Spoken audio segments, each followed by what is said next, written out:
May was always the good one. A good daughter, a good student, a good employee, doing everything she thought would make her enough.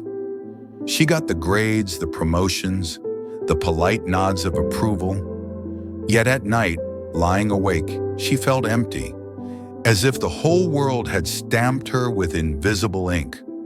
Not enough. No matter how much she gave, how hard she tried, it felt like something was missing, like a letter that never arrived, a letter that would finally say, "You are worthy. You've done enough. You are enough."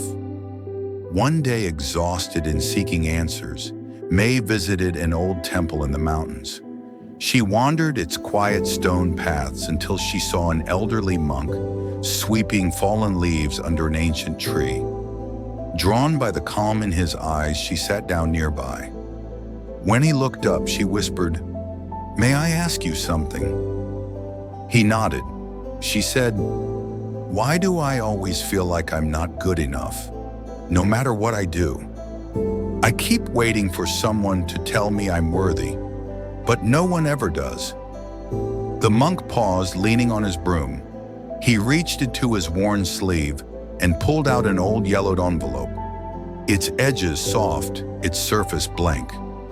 He held it out and said, "When I was your age, I too waited for this letter. The letter of approval I thought would come from my parents, my teachers, my masters, but it never arrived." May took the envelope with trembling hands and opened it. But inside there was nothing. No words, no stamp of worth. Just emptiness. Her eyes welled with tears. "But there's nothing here," she whispered. The monk smiled kindly. "Because the letter you're waiting for cannot be written by others," he said softly. "It must come from you. You are the only one who can declare you are enough, and you always have been." May sat quietly, the empty letter resting on her knees. For the first time, she realized that the only voice that had the power to free her was her own. She bowed deeply to the monk, tears falling onto the dry earth. As she walked back down the temple steps, she held the letter close to her heart, ready at last to write her own words inside.